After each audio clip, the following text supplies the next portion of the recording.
AP deputy సీఎంగా నియమితులైనటువంటి జనసేన అధినేత పవన్ కళ్యాణ్ భద్రత విషయంలో ప్రభుత్వం కీలకంగా వ్యవహరిస్తుంది. దీనికి సంబంధించి ప్రభుత్వం కీలకమైనటువంటి నిర్ణయం తీసుకున్నట్లుగా తెలుస్తుంది. పవన్ కళ్యాణ్కి Y+ కేటగిరీ సెక్యూరిటీని కల్పించాల్సిందిగా ఆదేశాలు ఇచ్చినట్లుగా తెలుస్తుంది. Y+ కేటగిరీ అంటే 11 మందితోటి భద్రతా వలయం ఉంటుంది. ఇందులో 2 నుంచి 4 CRPF కానీ CISF కానీ కమాండోస్ ఉంటారు. ఇక Y కేటగిరీలో అయితే 1 లేదా 2 CRPF లేదా CISF కమాండోలు 8 మందితో భద్రతా వలయం ఉంటుంది.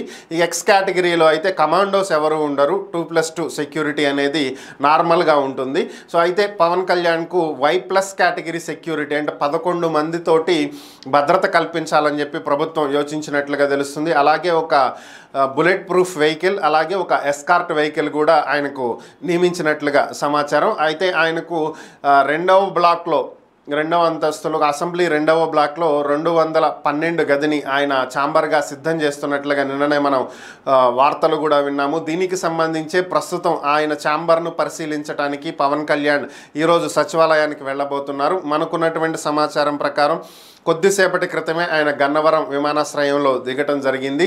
అక్కడ నుంచి నేరుగా ఆయన సచివాలయానికి వెళ్ళి ఆయనకు కేటాయించినటువంటి బ్లాక్ను సందర్శిస్తారు. ఇదే బ్లాక్లో 2వ అంతస్తులోనే నాదెండ్ల మనోహర్కి కందుల దుర్గేష్కి కూడా ఛాంబర్లు కేటాయించడం జరిగింది. వీటన్నింటినీ పరిశీలించిన తర్వాత జనసేన అధినేత పార్టీ కార్యాలయానికి వెళ్తారు. పార్టీ శ్రేణులతోటి సమావేశమవుతారనేది మనకున్నటువంటి సమాచారం.